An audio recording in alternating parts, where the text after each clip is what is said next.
Well, here we are on Westminster Green again. I'm joined now by the Shadow Chancellor, John McDonnell. Welcome to the programme. The Shadow Foreign Secretary has been sacked.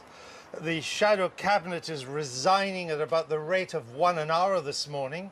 Is it all over for Mr Corbyn? No, not at all, not at all. Jeremy's not going anywhere. He was elected, 9 months ago, the biggest mandate of any political leader in our country, and he's not going anywhere. The people who are sovereign in our party are the members. It's the members who elected Jeremy, and he'll remain. So what does he do if half the Shadow Cabinet, as we're told, will walk out on him today? Well, he'll replace them. There's other members who are willing to serve. But I think what the whole point now, this is what's so disappointing in this, is that we've virtually got no government at the moment. Those promises that were made in the referendum are being, reneged upon almost on an hourly basis as well. And we've got to get the best deal we possibly can. The country's in an extremely difficult position. We've got to get the best deal we possibly can in Europe. Now's the time for the opposition to hold together. But Hilary Benn says that Mr Corbyn is not a leader and you can't win an election with him. Well, let's look at the electoral test that Jeremy's faced. First of all, the Oldham by-election, I said he couldn't win that, and he won overwhelmingly. Then every other parliamentary by-elections, we increased our majorities. Then the local government elections, we were told we couldn't win those. We matched the highest we've ever achieved under Ed Miliband, and we won every mayoral election. We're on a path of building a majority government for Labour. So why do all your Shadow Cabinet, so many of your Shadow Cabinet colleagues feel that you're not going to win? Well, I think they need to, look, maybe they haven't had an awful lot of sleep since Thursday. I think we should I think we should all have a day off and have a good night's skip. I think they should calm down, listen to their members. They're citing polls at us. Who trusts polls anymore? And I've seen polls demonstrating that we are on a path for victory. I'm saying to people, look, calm down. Let's get back into the business of being a good opposition, but also please remember your responsibilities to the country. We're in the most difficult circumstances at the moment. We've got to get the best deal in Europe. Now's not the time for fragmenting. Well, but they're not coming down. I mean, we keep on hearing more names of Shadow Cabinet Ministers that are resigning. I mean, can you really continue as leader if you've lost the confidence of some of the most senior members of the party the confidence of the Parliamentary Labour Party? Who is sovereign in our party? The people who are sovereign are our party members. I'm saying to all MPs and all members of the Shadow Cabinet, respect the wishes of the members. And in that way, we can hold together and win the next election. This is all about one of those basic principles of our party called solidarity. But the membership may not be representative of the wider Labour family in terms of Labour voters. Well, after all, Labour voters on Thursday didn't listen to either Jeremy Corbyn or the wider membership. That's true. We argued in the campaign that we should campaign for Remain in Reform, and we lost by a close margin. Hilary Benn was actually the leader in Shadow Cabinet of that campaign.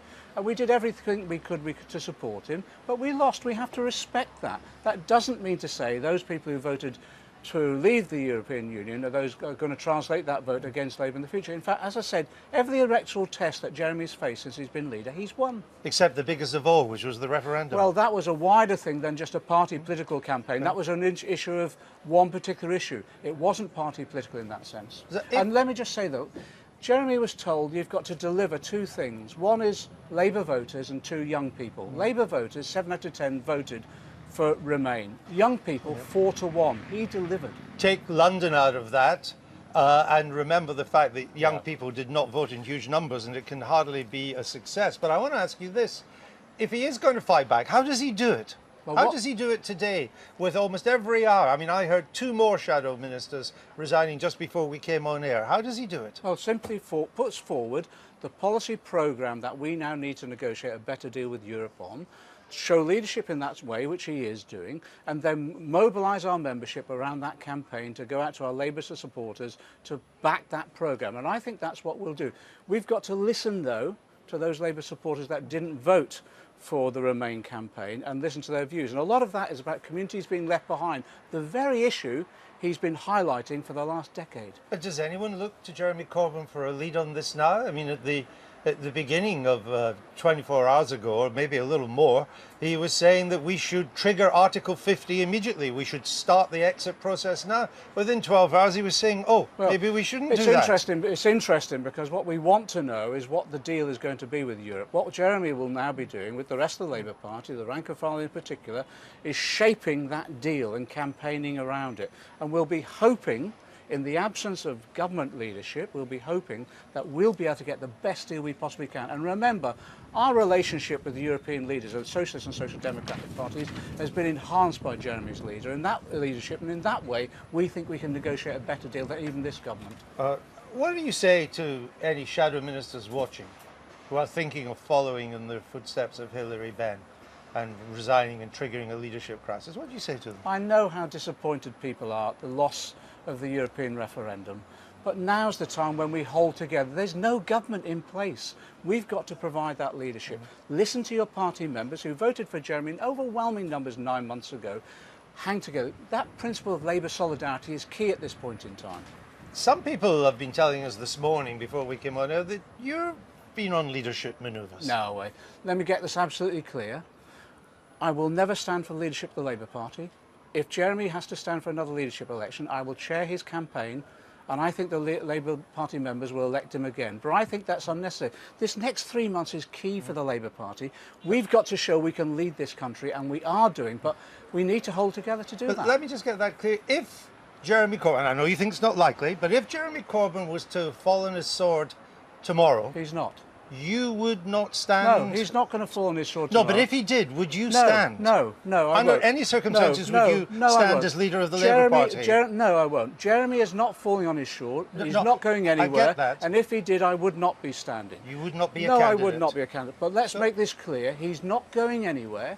The Labour Party rank and file, over the last 48 hours, nearly 200,000 people have signed a petition in support of Jeremy Corbyn. The support out there is enormous. His new style of caring, compassionate, honest politics, I think, has got a grip in the country.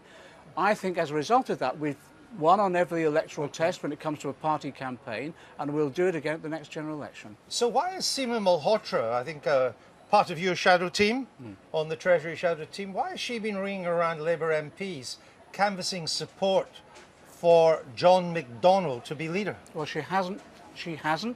If she has, we're told she has. Well, she hasn't. But if she has, let me make this absolutely clear. Seema has not spoken to me about this whatsoever, and I am not standing as leader of the Labour Party no matter what happens.